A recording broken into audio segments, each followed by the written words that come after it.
Como es la costumbre aquí en Mega Noticias, 3 de la tarde, vámonos a Debate con, y le doy la bienvenida a Víctor Valdivia, analista económico. ¿Cómo estás, Víctor? Gracias por estar con nosotros, como siempre. Hola, buenas tardes, gracias por la invitación.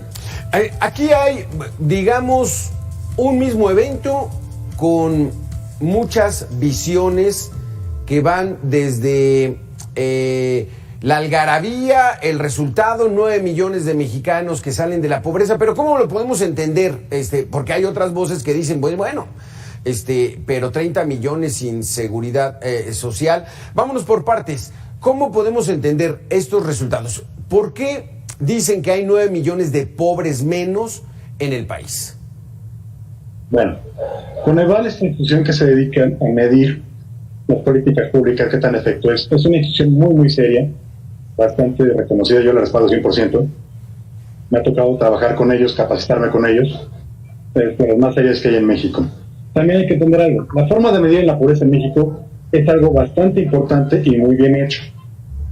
No solamente se toma en cuenta el ingreso, se toma en cuenta también la salud, la alimentación, la educación, muchos factores, no es solamente el ingreso. Claro, el ingreso tiene un peso bastante fuerte en la encuesta que se hace. 3, 4, 5. Pero no significa que sea el único factor que se toma. Ahora, aquí hay un punto importante. Sí, de acuerdo con los datos que tenemos, la población en situación de pobreza pasó en niveles de porcentajes del 2016 de ser 43.2 a 36.2, lo que se traduce que pasamos a tener 52.2 millones de pobres en el 2016 a tener 46.8 millones de pobres en el 2022. Esto es bastante bueno. El hecho de sacar gente de la pobreza, yo siempre lo voy a aplaudir.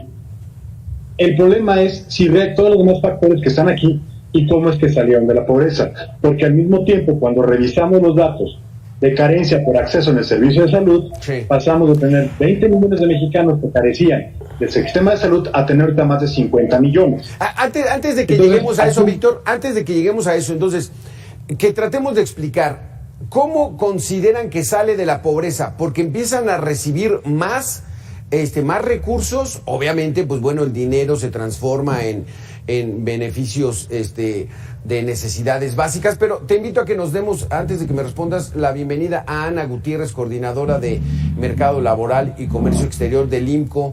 Ana, ¿cómo estás? Qué gusto saludarte. No, un gusto, el gusto es mío, gracias por la invitación. Entonces, estamos platicando con Víctor Valdivia en el sentido de cómo es que salieron de la pobreza, porque están recibiendo más dinero, porque su familia ingresa más dinero. Esto es por los apoyos que da el gobierno federal, bueno, que da el presupuesto en los programas sociales, las remesas, porque están teniendo mejor trabajo. ¿Cómo lo ves tú, Ana? Pues mira, creo que es en cierto sentido por ambos factores, ¿no? El entorno más fuerte, considerando especialmente las cifras que salieron en el inicio de esta encuesta nacional de ingresos y gastos de los hogares hace un par de semanas, nos muestra que los ingresos totales de los hogares, en particular los ingresos laborales, hayan crecido de manera sustancial, ¿no? Y eso se refleja en la reducción de la pobreza, particularmente la pobreza moderada en el país, ¿no? Entonces es en buena parte por el tema de los ingresos laborales. También sin duda hay un impulso de las transferencias, cuyo gasto por el lado del gobierno federal ha incrementado muchísimo, y ya seguramente en unos minutos nos meteremos un poco a los detalles de cómo no has trabajado en ciertos sectores, sí, si ha funcionado en otros, pero la pobreza sí, ahorita la reducción se ve impulsada por un incremento pues sustancial en los ingresos de muchos hogares, que no es de todos. Exactamente. Entonces, Víctor Valdivia, entonces nos queda claro que pueden ser o las remesas o los programas sociales, porque hay familias que cobran los adultos mayores, la mamá soltera, los niños, las becas, y entonces ya van juntando un ingreso pues que ya les permite abandonar el grado de pobreza. ¿Dónde se establece cuándo dejas la pobreza, Víctor? Mira, vamos por partes. Punto número uno, ahorita que era algo que quería destacar. En el mismo documento de Coneval, se menciona mucho que si no fuera por los programas sociales, estaríamos en 39. O sea, Coneval le está dando a los programas sociales 3%. Que no es poca cosa, 3 puntos que ha beneficiado, que ha ayudado a sacar a la gente. El reporte de Coneval así lo indica, y que sería bueno destacar ese punto. También otro punto que no debemos olvidar, desde que empezamos el año pasado, un incremento del salario mínimo se ha ido incrementado. Si bien solamente el 1% de la población gana el salario mínimo, sí ha significado un incremento para esos deciles de pobreza, que se han visto beneficiados, que ha estado subiendo el salario y sobre todo que como ya no está indexado el salario mínimo a multas y demás, se viene ganando beneficio. Ahora, cuando estamos hablando de salir de línea de pobreza, estamos hablando de gente que ya puede cubrir sus requerimientos básicos de alimentos, requerimientos básicos de la canasta básica y que en promedio está ganando más de 4,000 pesos al mes en la ciudad. En zonas conurbadas alrededor de 4,600 al mes y que está ganando más de 2,800 en el campo, para que me entiendan en pesos y centavos. De que ha sido por programas sociales, sí ha sido. Esa también podría ser la fortaleza, pero al mismo tiempo, al menos desde mi óptica, también es la debilidad de cómo es que hemos sacado a esta población de la pobreza. ¿Me explico? Ahora, ¿cuál sería la debilidad? Tenemos ese pendiente. Muy sencillo. Es más, ahorita los candidatos del Frente por México, los priistas, dicen, pues es que sí hemos abandonado a esos grupos. Y entonces llega este nuevo gobierno y dice, pues bueno, su fórmula, su estrategia, Ana, es soltar dinero, o sea, darles subsidiarlos. Entonces, ¿ha estado dando resultado en ese sector de pobres, Ana? No sé si en el sector de personas en pobreza total, pero sin duda no ha funcionado en personas en pobreza extrema, ¿no? ¿Y a qué me refiero con pobreza extrema, como lo define el Coneval? Son personas cuyos ingresos son insuficientes para adquirir como mínimo el consumo de la canasta alimentaria básica, es decir, no pueden cumplir con ese mínimo de productos alimenticios que deberían poder tener para tener una vida digna y que además tienen más de 3 carencias sociales que son unas que usa el Coneval para esta medición de pobreza multidimensional, que incluyen rezago educativo, acceso a cuidados de la salud, acceso a alimentación suficiente, etcétera. Son 6 y una persona en pobreza extrema debe tener más de 3, ¿no? Entonces, este grupo de personas más vulnerables en el país, que son verdaderamente aquellas que no pueden siquiera cubrir este mínimo de gasto para consumo alimenticio, ese incrementó, a diferencia de lo que vimos en la pobreza total del país, ¿no? Entonces, realmente, ese grupo de personas más vulnerables incrementó en 400,000 personas, que pues, tal vez no suene demasiado, pero significa que ahorita hay un poco más de 9 millones de personas en esa situación, e incrementó ligeramente en términos proporcionales, ¿no? Pasó de 7% en 2018 a 7.1% en 2022. Entonces, esta estrategia de tener una inyección mucho mayor de recursos en programas sociales y en transferencias gubernamentales, pero sin focalizarlas de una manera adecuada y sin lograr que lleguen a las personas que están más vulnerables en el país y que más lo necesiten, pues se refleja en que sí vemos un avance en la pobreza total, pero vemos un estancamiento en la cantidad de personas más vulnerables. En pobreza extrema. Esto está, hay ajustes ahí. Exacto, esto está bien interesante, lo que dices, Ana. Y Víctor, quisiera que me lo explicaras porque es la política del gobierno es primero los pobres, pero a lo mejor era primero los más pobres, ¿no? Porque entonces creció poquito, pero se estancó en 9 millones y creció 400,000. Dicen, no creció mucho. O sea, hay 9 millones, casi 10 millones de mexicanos que están verdaderamente en la pobreza extrema.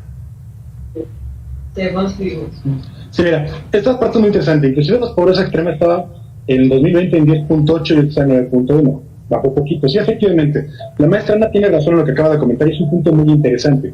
Y es una parte muy interesante del análisis que tenemos que hacer cuando estamos pensando estas cuestiones de pobreza. Vamos. Sí, efectivamente los programas sociales han ayudado. Pero para mí es la debilidad de cómo sacar de la pobreza y ahora vamos a comentar de ello.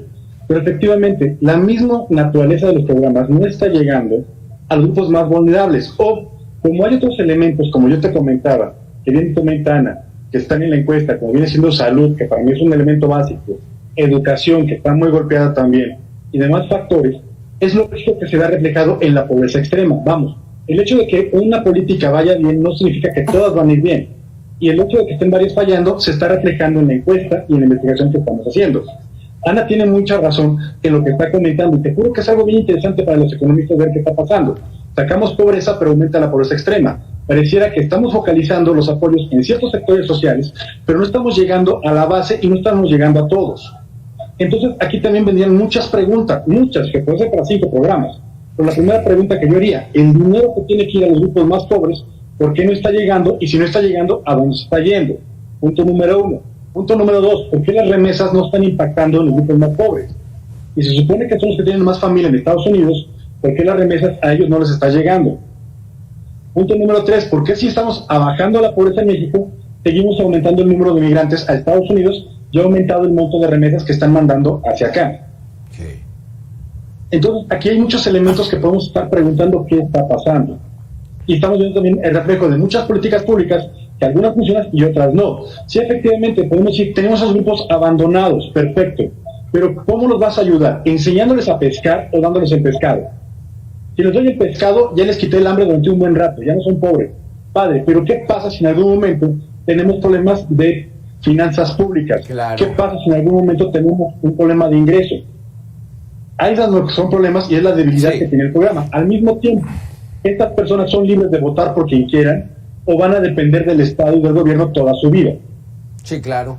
Sí, porque este dinero de apoyo no satisface estas necesidades multidimensionales que le llaman, ¿no? Y de eso vamos a hablar, Ana Gutiérrez, para que nos expliques estas famosas multidimensiones que hay para determinar la pobreza o no de las personas. Pero vamos a hacerlo después de 2 minutos, vamos a hacer una pequeña pausa. Gracias, Ana Gutiérrez, gracias, Víctor Valdivia, por continuar con nosotros. Está interesante este asunto. El índice de pobreza multidimensional son 12 indicadores divididos en 5 dimensiones, así le llaman. Hay familias en estos momentos que pueden recibir hasta 12,000 pesos al mes por programas sociales. Adultos mayores, madres solteras, jóvenes emprendiendo el futuro, becas, hasta 12,000 pesos. Pero, Ana Gutiérrez, esos 12,000 pesos te podrían permitir avanzar en tu vida, tener acceso a educación, a un mejor empleo, que es de lo que se trataría, o simplemente para sobrevivir. Pues mira, estas dimensiones que mencionas realmente es la razón por la cual se llama pobreza multidimensional la medida, y es interesante y más completa de cierta manera porque no nos habla únicamente del dinero que alcance para cubrir necesidades alimentarias o incluso de cuidado personal, sino que nos habla de otros componentes de la infraestructura en el país que permiten o no a las personas tener otros servicios y cuidados básicos que pues, son considerados necesarios para una buena calidad de vida, ¿no? Y estos son los indicadores que mencionábamos hace unos minutos de carencia social, ¿no? ¿Cuántas carencias tienen las personas? Y son 6. El primero es el rezago educativo, el segundo es la carencia por acceso a los servicios de salud, el tercero es por acceso a la seguridad social, por calidad y espacios de la vivienda, por acceso a servicios básicos en la vivienda y por último por acceso a la alimentación nutritiva y de calidad, ¿no? Porque no es lo mismo tener suficiente dinero para cubrir esa canasta que tener la alimentación necesaria para tener pues un sistema nutritivo, ¿no? Entonces estas 6 medidas, estas 6 carencias sociales se toman en cuenta a la hora de ver si una persona entra dentro de la característica de pobreza o no, ¿no? Puede que alguien tenga ingresos ligeramente menores a la línea que cubre la canasta básica alimentaria y no alimentaria, pero no tiene ninguna carencia, entonces ahí solo es vulnerable por ingresos. Y en contraste hay otras personas que pueden tener, como mencionas, ingresos superiores al valor de esta canasta, pero si tienen estas otras carencias no son considerados estando en pobreza, pero sí se considera que son vulnerables por carencia social, ¿no? Por privaciones sociales. Entonces, ahí es lo interesante de esta medición que tiene diferentes aspectos, diferentes componentes, porque nos habla de pues, lo complicado que es la medición de la pobreza, lo complicado que es medir la calidad de vida de las personas y cómo las cosas no son blanco y negro, ¿no? No lo vas a solucionar únicamente con ingresos, ni únicamente con la infraestructura gubernamental, sino que tienes que tener ambas cosas en conjunto, y ahorita pues lo que vemos es que para al menos 47 millones de personas no es el caso. Exactamente, Víctor. Entonces, ¿qué comentario tienes a esto? Porque no es nada más con recibir, sino hay que hacer toda una estructura para mejorar la calidad de vida de los mexicanos. Mira, simplemente ahorita, sumando lo que estaba comentando muy acertadamente, cuando checamos el rubro que es por acceso a servicios básicos de vivienda, en teoría estamos hablando de gente que está ocupando más de 2 personas y media, o sea, en promedio arriba de 3 o 4 personas por habitación. Estamos hablando de hacinamiento, para que me entiendan. Y entonces, en teoría, si estamos sacando más gente de la pobreza, podemos tener menos gente viviendo de manera hacinada. Y el mismo dato de Coneval me da 19.2% para el 2006 y ahorita un 17.8%. En números, ¿a qué se traduce?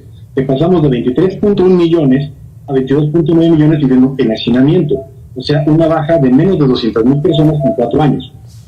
Pues aquí se convierte en algo bastante interesante ver cómo está aumentando en unos números, pero en otros números que también corresponden a la pobreza, siguen igual y están manteniendo. Por eso hablamos, esto se ha vuelto algo muy interesante para analizar, muy, muy interesante.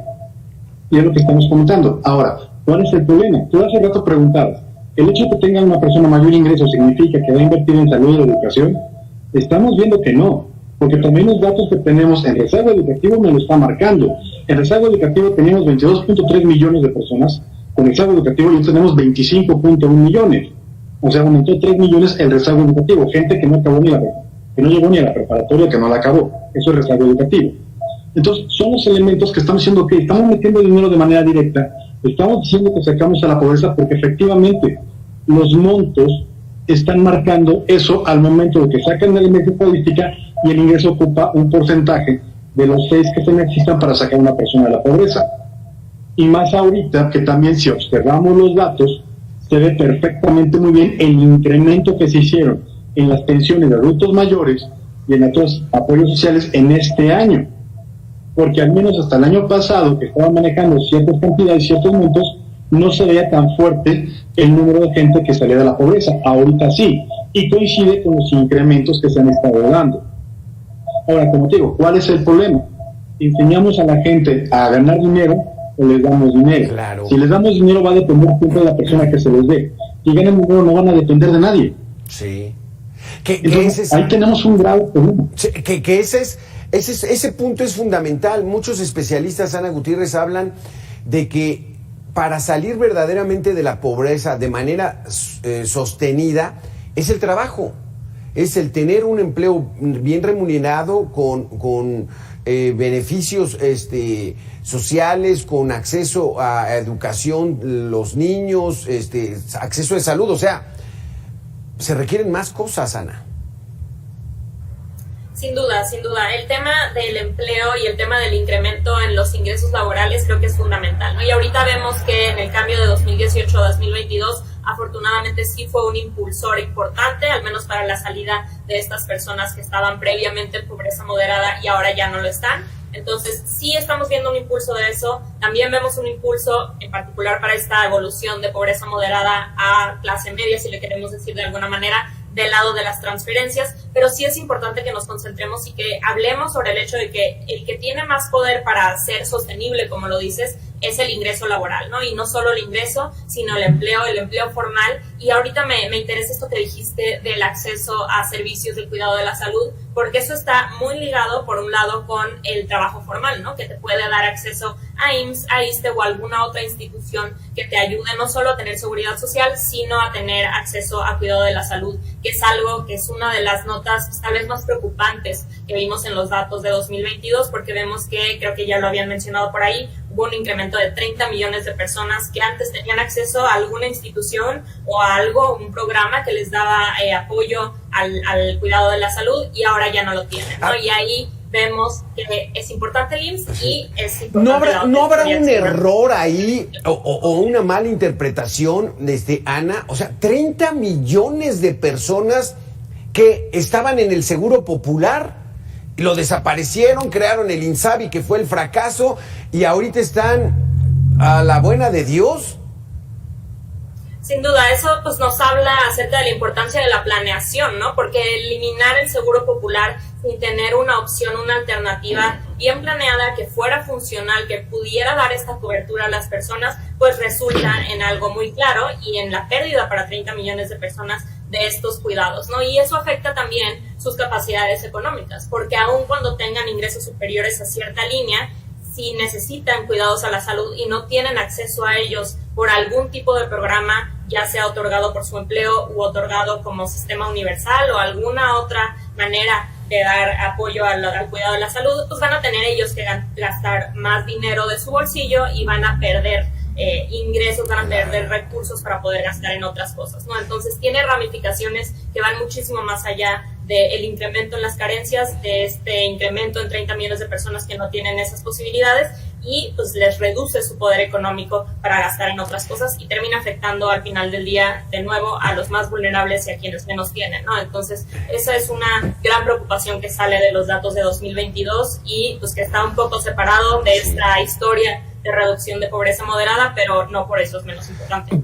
Afecta a los pobres más vulnerables, pero a la clase media también la empieza a empobrecer. Esa pregunta te la voy a hacer, Víctor, pero vamos a hacer una pequeña pausa. Regresamos en 2 minutos. Gracias, Ana.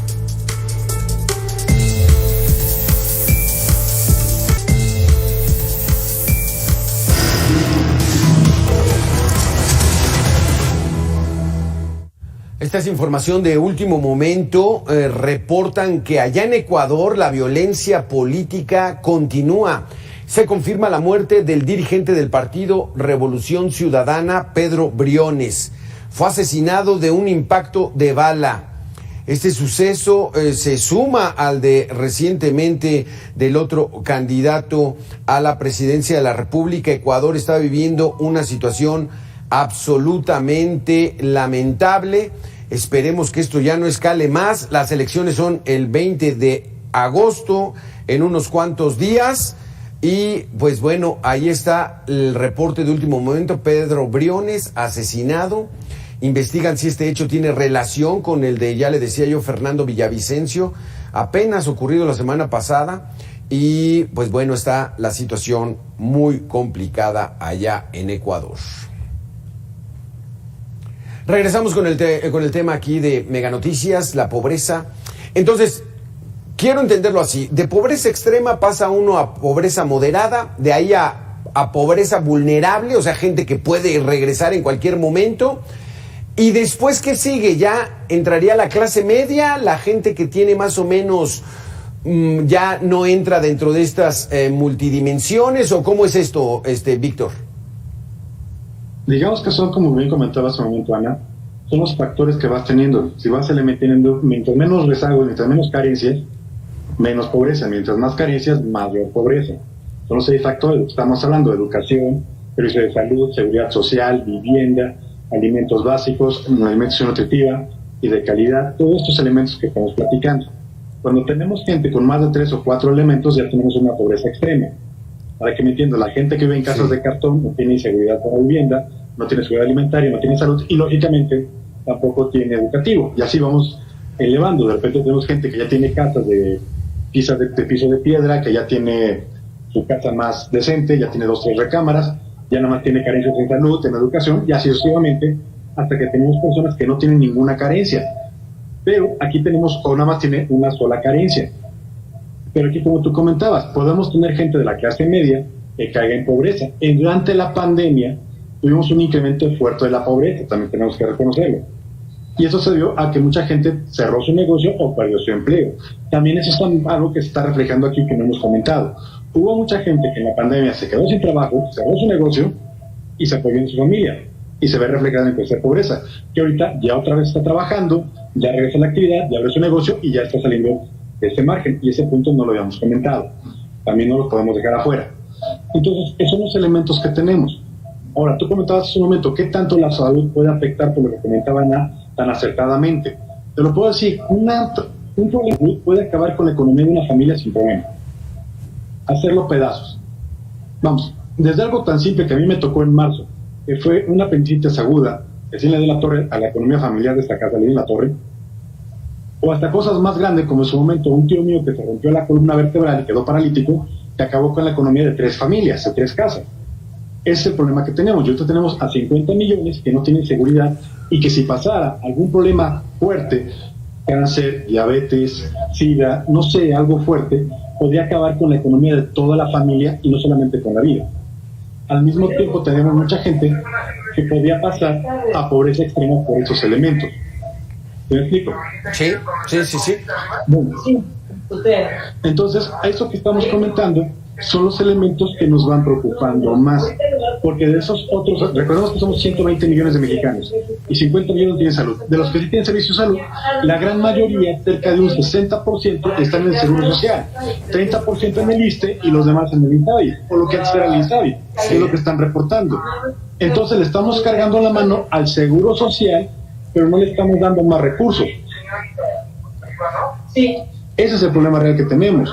Y donde colapsa el Seguro Social, todo el sistema de salud mexicano va a colapsar, que es lo que comentaba Ana. Y sí vamos a afectar a la clase media de fuerte medida y a todos los demás sectores que dependen de esto. Porque no todo el mundo tiene un seguro médico. Exactamente, porque Ana, con bombo y platillo, el gobierno federal y todos sus seguidores ahí en las redes sociales dicen, ya ven, por primera vez en 50 años se sacó de la pobreza. Ese es por un lado, ¿no? Pero y por el otro, 50 millones de mexicanos. ¿Sería lo más grave que ha generado esta administración, que la gente esté en el desamparo en el sector salud?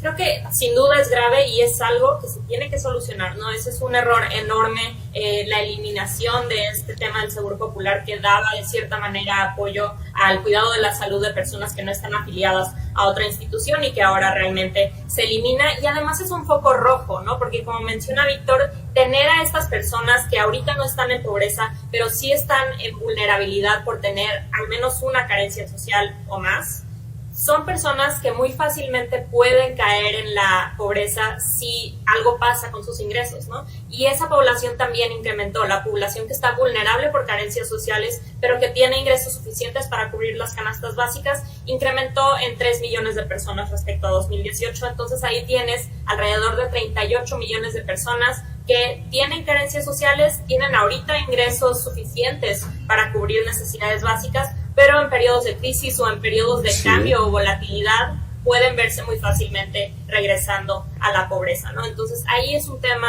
pues, que sí nos habla de este incremento en las carencias sociales de la población, directamente causado por algo que se hizo desde un punto de vista de política pública del gobierno, ¿no? Entonces sí es ahí un error y es algo que ha puesto en mayor vulnerabilidad a la población del país en el contexto de esta carencia por acceso a los servicios de salud. Sí, porque hacer política pública es una gran responsabilidad. Y entonces no solamente es con chascarrillos y buenas frases como se logra. Pero Ana Gutiérrez, Víctor Valdivia, los invito a que veamos esta información. De 2018 a 2022 se incrementó en 150% la cantidad de personas que no cuentan con acceso a servicios de salud, de acuerdo con el Consejo Nacional de Evaluación de la Política de Desarrollo Social, el Coneval. En lo que va de este gobierno, la población sin servicios de salud pasó de 20.1 millones a 50.4. Esto significa que 4 de cada 10 mexicanos y mexicanas no tienen acceso a servicios de salud. Las entidades que más perdieron en esta materia son Oaxaca, Chiapas, Guerrero e Hidalgo, todos gobernados por Morena, y aunque la Ciudad de México solo pasó de una cobertura de 20.1% de su población a 28.7%, en los números significa que casi 2.7 millones de personas dejaron de tener acceso a servicios de salud de 2018 a 2022. En contraste, 1.5 millones de personas lograron tener acceso a la seguridad social, es decir, la mitad de la población de México está fuera de la seguridad institucional. Especialistas en política pública de la Universidad de Miami revelaron en un estudio publicado recientemente en la revista The Lancet que la desaparición del Seguro Popular y la pandemia por COVID-19 provocaron un incremento del 90% en los gastos catastróficos, lo que provocó que miles de familias gastaran más recursos para atender su salud. Aunado a esto, de 2012 a 2021 disminuyó en 24% la cobertura en vacunación, elevando la vulnerabilidad de padecer enfermedades prevenibles. El informe de Coneval reveló también que hubo un aumento en el rezago educativo de 19 a 19.4% de la población. Los estados que reportan un mayor rezago en esta materia son Guerrero, Michoacán, Estado de México, Durango y Jalisco. Mega Noticias, Andrés Solís. Está dura esta situación, Víctor Valdivia. Adelante, ¿quieres comentar? No, te comento algo. No es casualidad que los estados donde se ve este mayor impacto sea donde tengan mayor pobreza. Si revisamos Chiapas, Guerrero, Oaxaca son los estados con mayor pobreza. Simplemente Chiapas, 60% de la población, de acuerdo con el mismo estudio que estamos comentando, está en pobreza. A diferencia de Nuevo León, que nomás tiene, creo que alrededor del 20%, 30%. O sea, es mucho menor. No es novedad, no es casualidad. Es lo que estaba comentando Ana hace un momento. Son estos elementos que estamos teniendo que generan la misma pobreza. Y estamos viendo que mientras decimos, sacamos más gente de la pobreza, tenemos estos estados que están comentando el reportaje con mayor pobreza y es donde tenemos mayor carencia. Adelante, Ana. Ana, se nos acaba el tiempo, pero falta mucho por hacer y no hay que echar las campanas al vuelo y más bien el discurso es político, electoral, que lo que es la realidad, ¿no crees? Sin duda, y creo que ahí algo muy importante que subrayar ahorita que estamos cerrando es la importancia del componente de la economía, del mercado laboral, del sector productivo del país, que es el que tiene este poder de incrementar los ingresos laborales de las personas y no solo concentrarnos en este discurso que dices bien político, que habla más bien de las transferencias y los programas sociales que sin duda pueden ayudar y tienen que focalizarse más para ayudar realmente a estas personas más vulnerables en pobreza extrema. Entonces hay que siempre ver toda la información, hay que reconocer la importancia de la creación de empleo y de empleo de calidad y esta creación de empleo que está ligada a la actividad privada en muchas ocasiones, a las empresas, a la inversión. Entonces verlo como algo complejo y que tiene que tener los dos lados, ¿no? Tiene que tener una política pública bien planeada, bien focalizada, al mismo tiempo que tenemos un entorno económico para hacer negocios, para llevar a cabo la economía pues, de mejor manera, que esté impulsado también por el gobierno, ¿no? Entonces no solo se tiene que atacar por el lado de los programas sociales, sino por el lado de la atracción de inversión, de más actividad económica, de más empleos, ¿no? Entonces no solo es tomar pues el crédito por parte de algún programa social que pueda estar ayudando a sacar a algunas personas de la pobreza, sino también pues hablar de la necesidad de impulsar la economía. Sí, porque la iniciativa privada es la que principalmente genera los empleos. Entonces, dentro de las políticas públicas, el gobierno también tiene que atender ese sector. No criticarlos porque son fifís, que porque tienen ambición del dinero, sino la sociedad está conformada por diferentes factores. Todos hay que fortalecerlos.